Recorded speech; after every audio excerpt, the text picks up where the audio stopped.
446 میں آ کر شیعوں کی حکومت کو ختم کیا تغرل بیگ سلجوکی نے۔ سلجوک مسلمان ہوئے تھے محمود غزنوی کے دور میں، سلجوک ان کے بڑے کا نام تھا۔ تو ایک دفعہ محمود غزنوی نے سلجوک سے پوچھا اگر مجھے تیری مدد کی ضرورت ہو تو کتنے آدمی پیش کر سکتے ہو؟ تو اس نے ایک تیر دیا، کہا یہ ایک تیر ہے میرا، کسی کو یہ تیر بھیج کر میرے علاقے میں بھیج دو تو چند گھنٹوں میں 1,00,000 تلواریں تیرا پہرا دینے کے لیے تیار ہوں، میرے پاس اتنی طاقت ہے۔ تو یہ سلجوک کی نسل میں تھا تغرل بیگ۔ اللہ تعالیٰ نے جب عرب زوال کا شکار ہو گئے اور ضعف کا شکار ہو گئے، جیسے بڑھاپے کا کوئی علاج نہیں، جب قوموں پہ زوال آتا ہے تو اس کا بھی کوئی علاج نہیں، پھر اور قوم کو جگہ ملتی ہے۔ جیسے بڑھاپا ایک فرد پہ آتا ہے، ایسے بڑھاپا قوم پہ آتا ہے۔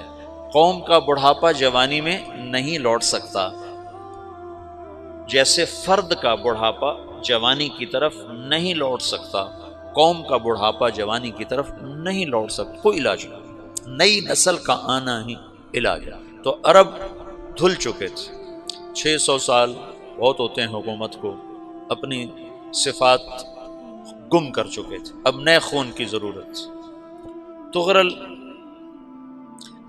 بیگ پہلا شخص تھا جس نے آ کر اہل سنت والجماعت کو استحکام بخشا، شیعوں کی حکومت کو ختم کیا، بغداد سے، شام سے، ان سارے علاقوں سے۔ صلاح الدین ایوبی نے اسماعیلی شیعہ کی حکومت کو ختم کیا، مصر۔ العاضد ان کا آخری خلیفہ تھا۔ صلاح الدین ایوبی نور الدین زنگی رحمۃ اللہ علیہ کا پروردہ تھا، اس کا دوست تھا، اس کے دوست بھی تھا، بچہ بھی تھا اس کے سامنے، زیادہ لکھنے پڑھنے کا شوق تھا۔ پھر اللہ تعالیٰ نے اس سے کام لیا اور اس کو مصر کا گورنر بنا کے بھیجا، مصر کی مدد کے لیے بھیجا۔ تو وہاں اس نے صلاح الدین ایوبی نے وہاں ختم کیا، تغرل بیگ نے یہاں ختم کیا۔ تو پھر سلجوک جو تھے نا یہ اقتدار میں آئے، ادھر ختم ہو گئی سلطنت بنو عباس کی، مصر ایک چھوٹی سی ترکوں کی سلطنت۔ تو اللہ تعالیٰ پھر مرکزیت کے لیے ایک نظام چلائے، 2 لشکر آپس میں لڑ رہے ہیں ایک میدان میں، ایک جنگلی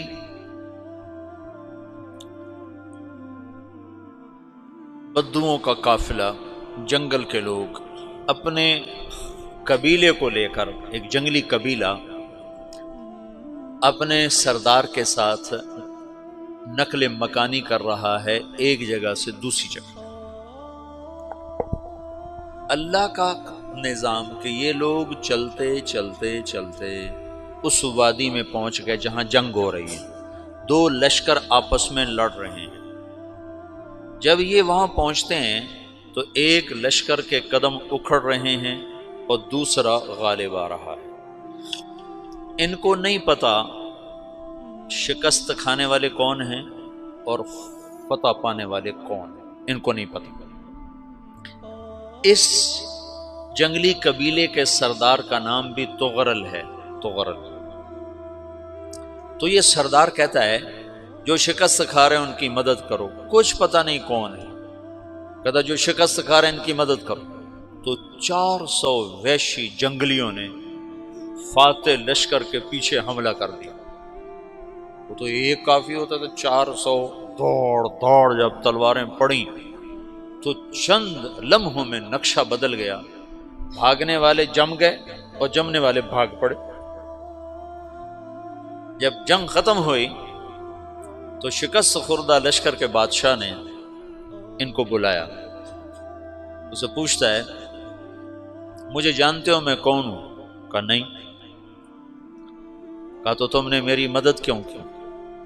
کہا انسانی ہمدردی کی وجہ سے، تمہیں شکست ہو رہی تھی اس لیے تمہاری مدد کی۔ اور اس نے اپنا تعارف کرایا، میں ہوں سلیمان سلجوکی، ترکی کا بادشاہ۔ مسلمانوں کا لشکر تھا اور تاتاریوں سے شکست کھا رہا تھا، تاتاری فتح پا رہے تھے، مسلمان شکست کھا رہے تھے۔ تو وہ اللہ کی غیبی مدد بن کر آئے، تو وہ اس سے کہتا ہے میرے ساتھ رہنا پسند کرو گے؟ تم نے میرے اوپر احسان کیا ہے، میں اس کا بدلہ دینا چاہتا ہوں، میرے ساتھ رہنا پسند کرو گے؟ کہنے کا کر لوں گا۔ تو اس کو لے کر ترکی آیا، اور استنبول اس وقت روم کی حکومت میں تھا، اسے فتح کیا اس تغرل کے آگے چوتھے پانچویں پڑپوتے محمد فاتح نے۔ تو یہ استنبول ہے، یہ ترکی ہے، بیچ میں ایک چھوٹا سمندر ہے، یہاں ایک جاگیر ہے۔ تو سلطان سلیمان کہتا ہے یہ جاگیر تجھے وقف ہے، ادھر سے رومی مجھے تنگ کرتے ہیں حملے کر کر کے، تو میرا دفاع کرتے رہنا، یہ جاگیر تیری۔ اس جاگیر پہ اس نے اپنے قافلے کو آباد کر دیا، اپنے قبیلے کو، اور ایک چھوٹی سی حکومت بنا لی، جو ایک صوبہ سمجھو سلمان سلجوقی کا، وہ ایک چھوٹا سا صوبہ ہے۔ وہاں جب یہ رہ پڑا تو پھر یہ ایک شیخ کے بیعت ہوتا ہے، وہاں شیخ طریقت ہے، ان کے یہ بیعت ہونے جاتا ہے، وہ اس کو رات اپنے پاس ٹھہراتا ہے، تو ایک کمرے میں ان کو ان کا خادم ٹھہراتا ہے۔ یہ جب کمرے میں جاتا ہے تو سامنے دیوار میں طاقچے پر قرآن پڑا ہوا ہے، تو یہ تغرل بیگ کہتا ہے یہ کیا ہے، یہ کیا ہے؟ تو وہ خادم کہتا ہے یہ کتاب اللہ ہے، قرآن ہے۔ اچھا، وہ اس کو وہاں چھوڑ کے باہر چلا جاتا ہے۔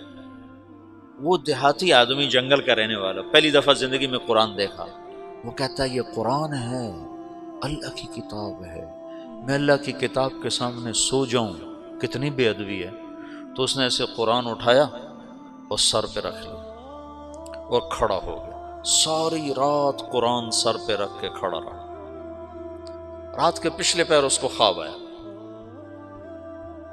کھڑے کھڑے اس نے دیکھا کہ اس کی پشت سے ایک چاند نکلا اور شیخ کی بیٹی کے سینے میں جا کے اتر گیا۔ پھر اس لڑکی کے سینے سے ایک درخت نکلا جو پھیلتے پھیلتے پھیلتے 3 بر اعظم پہ چھا گیا، افریقہ پر، یورپ پر، ایشیا پر۔ پھر اس کی آنکھ کھل گئی، وہ کھڑا ہوا ہے، تو اس نے صبح یہ خواب اپنے شیخ کو سنایا، تو انہوں نے اپنی بیٹی اس کے نکاح میں دے دی۔ اس بیٹی سے ایک بچہ پیدا ہوا، تغرل بیگ نے اس کا نام رکھا عثمان، عثمانی ترک نام سنا ہوا، جو میں نے کل بتایا تھا کہ 1924 میں وہ خلافت ختم ہوئی۔ تو ایک بیٹا پیدا ہوا عثمان۔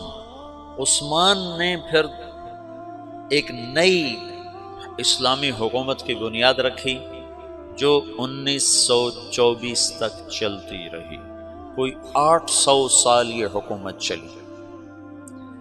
تو حکومت کا شیرازہ بکھرا، لیکن پھر جڑ جاتا تھا، اور وہ قرن اول والا جوڑ کبھی نہ پیدا ہوا، ٹکڑے بن گئے۔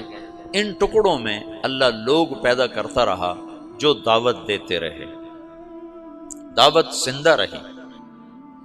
جو تربیت کا نظام تصوف کے ساتھ تھا، اب وہ تبلیغ کے ساتھ۔